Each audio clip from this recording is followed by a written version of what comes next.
Bonjour toi. Oui toi. Toi qui sens que c'est la fin de l'année scolaire, que les beaux jours sont en train d'arriver, que les vacances ne sont pas loin et surtout que la saison des bons gros blockbusters est en train d'arriver, ce nouveau numéro est fait pour toi. Aujourd'hui dans ce numéro consacré aux sorties du mois d'avril, que dois-tu absolument voir dans les salles?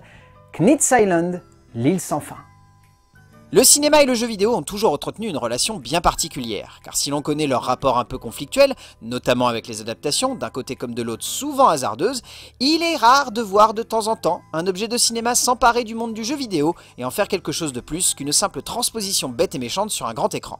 Le trio Barbier, Kos et Lelgouac nous propose une plongée étonnante dans un jeu vidéo survivaliste en monde ouvert, une escapade abyssale de plus de 953 heures de rush, passée dans un monde où la loi du plus fort prévaut, mais où surtout une deuxième vie semble s'ouvrir pour les différents participants, donnant lieu à un moment de cinéma étonnant dans son genre, peut-être un peu long pour ce qu'il est, mais d'une telle radicalité et d'une telle force en termes de lien entre la culture web et l'univers du let's play, que l'on ne peut que s'interroger sur la logique d'un tel film en 2024. Cela se ressent notamment par ces très nombreuses heures de rush. Comme je l'évoquais, les trois auteurs se sont plongés pendant près de 953 heures dans un univers fait de 250 km² de terre virtuelle ouverte à tous, et cela dans le but de nous faire comprendre à quel point ce lieu, ce monde, cette possibilité d'immersion et de survie représente plus qu'un simple divertissement pour beaucoup de ces joueurs, mais bien un moyen de se créer une nouvelle identité et de voir le monde autrement. Cela se ressent aussi par ce choix de réaliser le film entièrement par le biais du moteur du jeu, se servant de la possibilité d'embarquer trois personnages dans l'univers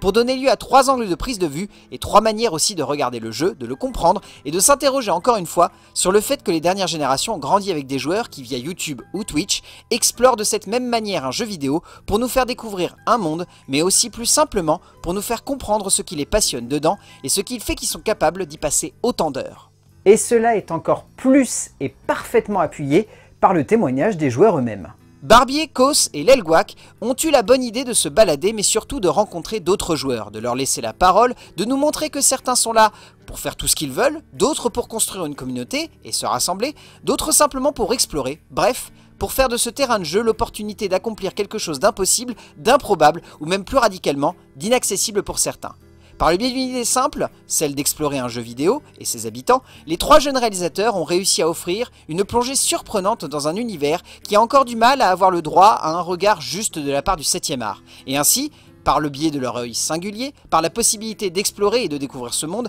pour la plongée qu'est ce moment de cinéma, cette œuvre est fascinante, pleine de modernité et de logique quant à notre époque et surtout, terriblement dans l'air du temps. Vous l'aurez compris donc, foncez voir Knits Island, l'île sans fin, car bien au-delà d'être un documentaire passionnant, particulièrement dans l'air du temps, extrêmement vaste et en même temps très ludique, c'est surtout un documentaire fait par des passionnés qui sont tout simplement passionnants.